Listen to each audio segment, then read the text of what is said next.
Meetup Day. We are gearing up to go have a meetup here in Coomera with all of our friends and fans from the Gold Coast area.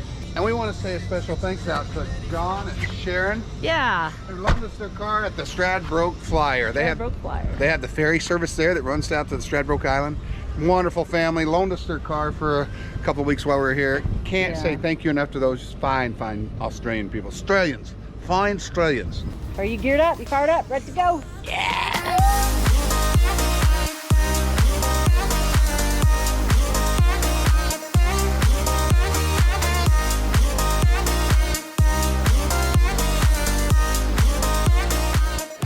We finally made it to Australia, guys. I want to thank everybody for coming out today. Got a big crowd out here today. We got chairs over to the side. I guess Charmaine talked out. We want to thank Boatworks for hosting this event. Give a big round of applause to Charmaine and the Boatworks company here. First of all, thank you. It was your video that let me convince my wife to buy a boat. Without that, it would never have happened. And the second one is, you know, we're happy at the moment coastal hopping. When did you feel confident enough to go, I'm going to tackle an ocean? I never felt really comfortable about sailing oceans and crossing oceans. I mean, when we crossed from Florida to the Bimini, the Bahamas, 75-mile crossing, we thought we crossed the biggest ocean in the world. It was like, yeah, we're sailors. You know, we motored halfway across there. But we didn't start feeling really comfortable with ocean passages until about 6 months in. Once we crossed the Pacific, we're like, okay. And then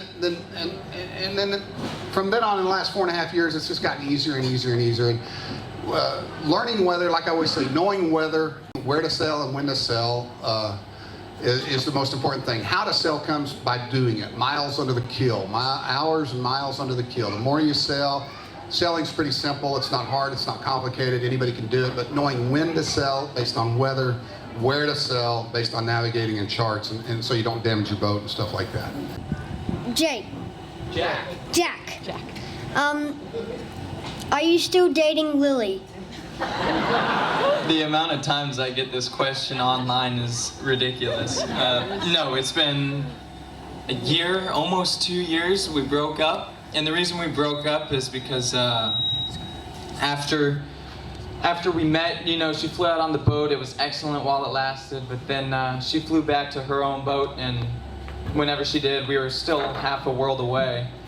And I didn't want to do long distance anymore. It's a drag doing long distance, so there's no way anybody's getting me to do that again. So no, we're not dating anymore. Thanks for the question, man. This is for the kids. Do you guys ever fight off camera? Yes. Yeah, we do have our conflicts. Of course we do, like any other family, we all have conflicts, but being on the boat, we resolve them like the day they happen. You know, we're never mad for more than a day at one another.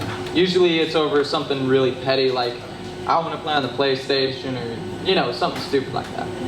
My question's for Keith. Have you actually thought about changing over to an electric engine opposed to the diesel engines? I have, and I like the idea. I like the idea of all lithium batteries. I like the idea of electric engines, and I think that's a doable thing. You're still going to have generators, and so you're still going to be burning diesel on the generator side to supplement that. I haven't done a lot of research into a boat as big as ours being maintainable in sub-equatorial environments where there's lots of sun. But if somebody ever approaches us to want to do that, I definitely look at that very, very hard, because I think that's the way to go. Hi Keith, when you were in New Zealand you got your batteries changed because the other one's clagged out, but you always intended to put lithium in. Are you doing that while you're here, or is that gone by the wayside because you've got new batteries? Well, so that was in Fiji, not New Zealand. Our battery, no, that's fine. Yeah, our batteries went out in New Zealand, or Fiji, I'm getting confused. I would like to get lithiums here. We were set to get lithiums here, but due to COVID and all the logistics and the beginning of the year, it just seems like nothing is coming together to get things going for us. So it doesn't like I'm getting engines right now at this point in Australia. And it doesn't look like we're getting lithium batteries yet, unless by some miracle it just, everything, the logistics of everything, the bureaucracies of everything came together to make that happen. G'day, how you going? G'day. So we're thinking about cruising, and I was just wondering, is there ever times where you want to murder each other? Like, how do you get away from each other's space and when you're out in the middle of nowhere? Yeah, I've said before, and Renee said it too, when you're on a boat, it amplifies whatever you have on land life. If you have a great marriage on land life, if you have a great relationship with your kids on land life, and you're good at conflict resolution, then that translates to the boat. It amplifies those skill sets. If you have bad conflict resolution on land, and you're always struggling to resolve conflict on land, that will be amplified as well on the boat. And you probably won't be on the boat that long, and divorce lawyers will be parent and adoption agencies for your children. So, you know, it's, we do feel like that. Me and Renee get in fights, and we have knockdown. I know it seems happy all the time, but we're just a normal married couple for 21 years that fight, and we get to hate each other. We love each other all the time, but we just don't like each other sometimes. And, you know, I struggle with my good looks and vainness, and she struggles with other things. I can't talk about it, but anyway. No, but yeah, we struggle just like everybody else, but it's that conflict resolution, and as our song says, let it float away. You just got to let it float away, because you are on that boat, and if you want to live the life, you're going to have to learn how to have conflict resolution. Great question, though. Hope that answered that. Go on. Next one. Yes. Yeah, g'day, Jack. You spoke on Facebook there about meeting some nice young Australian girls. Has that happened? Has someone come and taken you out anywhere at all? No. That's all I got to say about that. Yeah, well, I actually tried to ask my son. He's 22, and he's probably just a bit shy on it, but yeah, he'd see to show you a good time. Thank you for your question. When you're setting your kites up to go off the back of the boat, there's 25 metres of line. How do you go about letting the kite out and not getting caught on anything on the boat with your lines? Well, we did a video on that, didn't we? I think we did a video on that. You just feed the lines out in the wind. You know, it's tough. That's one of the things out here in the Broadwater that we notice, that there's currents all the time, that current going in and out all the time. And when the current's with the wind, it's not a problem. Everything just feeds out right behind the boat. But out here, when the current's opposite the wind, your boat's facing the wrong way, and you can't do it. We can't kite off the back of the boat, so then you got to go to the beach and launch there. Yeah. Yeah, g'day. Question for Keith and Renee. Before you set off sailing, before you bought the boat, made the decision, you both obviously had a lot of experience in your previous jobs and what have you. So how much did that feed into your sailing knowledge and prepare you for when you actually set off sailing? Well, the thing that helped me the most with sailing was navigation and weather, because I had an aviation business, and so I flew a lot. So flying and understanding weather helped me a bunch. Now, sea weather and ocean weather is a whole lot different than weather at 30,000 feet. So I had to learn that, and I had to learn navigation and coastal navigation. As far as, I've always been a hands-on guy. Never went to college or university, so I always had to learn things on my own, and YouTube's a great thing to teach yourself on. And so I did a lot of that, learning how to fix things, learning how to run a voltmeter, learning how to do this or that, and I'll let Renee answer the other part. Yeah. I hate being on camera and being in front of you all. It makes me very nervous. I just wanted to put that out there. I prefer behind the camera. But we always homeschooled before we started this. We always lived a life of travel and wanted to live on our own terms and be able to travel. So we were always together. Keith always worked from home. We always homeschooled. So we already were a very close-knit kind of, you know, getting in each other's business. And so that transferred well to the boat life. So.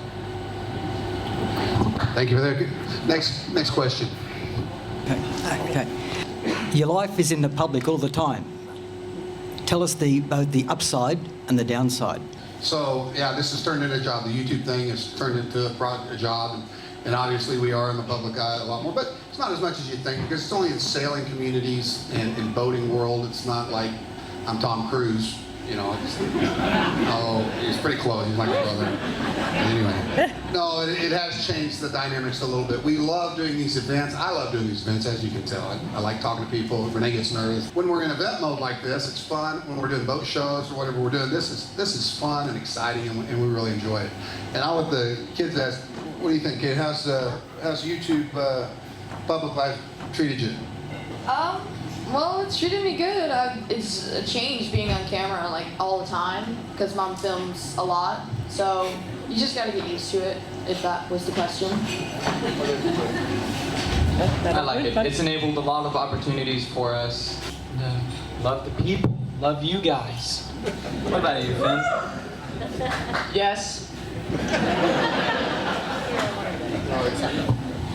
It's really neat when you hear, just like Keith asked, how many of you guys have a boat or want to buy a boat, and I also have a Facebook group called Sister Wives. It's not the polygamous one, it's just sailing wives, and it's neat to hear your stories about, you know, who's getting ready to go on a boat with their husband, and they're inspired, they're encouraged, or they're discouraged, and just sharing the adventure with newbies and people who don't know how to sail like us. We never knew how to sail, so I enjoy it. I like hearing your stories and your adventures and your struggles, and so that's one part about it that I do like. At the back here. Yeah. Hi guys, my name's Sarah. It's nice to meet you. Hello, Sarah. Hi. Was wondering what you like most about Australia. The way you'll talk. The way you talk. Australia Day, Mike. Throw a couple of shrimp on the bobby. No, once again, we like Guzman's. I'm kidding. No, it's beautiful. This part of Australia, we've never been here before. This is just like Fort Lauderdale, only on the wrong side of the road. Yeah. I mean, it's identical to Fort Lauderdale. The way they built the marinas, the rivers, the estuaries, the broadwater, it's just like Fort Lauderdale in South Florida and Miami and that part of the world. It's beautiful. Like the weather, like the friendliness. Everybody's been so kind to us here, and you got all types here. We're looking really forward to going to Western Australia and seeing the wildness out there and the remoteness of that place. So that's what we like so far. What do you guys do for fun on the boat when you're doing a 15-day passage or something? There you go. Kate, what do you do for fun on the 15-day passage? Well, normally we just sit around and watch movies or play card games or board games. There's not much to do. My mom, she really likes to do school. I don't know why she likes to do school. It's very boring, but that's fun for her. And yeah, just movies, lots and lots and lots of movies, pretty much. Video games. The boys love to play video games.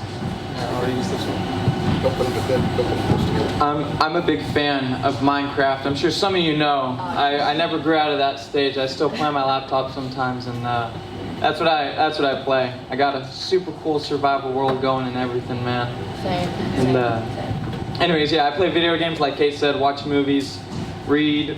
Sometimes I work out, sometimes I don't. It just depends. I usually don't work out whenever we're in a location because I'm always doing stuff like I'll skateboard here, kiteboard, whatever it is. That's me. What about you, Finn? I gotta figure stuff out to do. Like, I've taken the trucks off my skateboard and just played around with it. And normally I'll just listen to music and sleep. Half the time, that's what I do. I play video games as well. Not as much as he does, but... Music? Yeah. Music? Yeah, I play guitar too. Yeah, I do that a lot.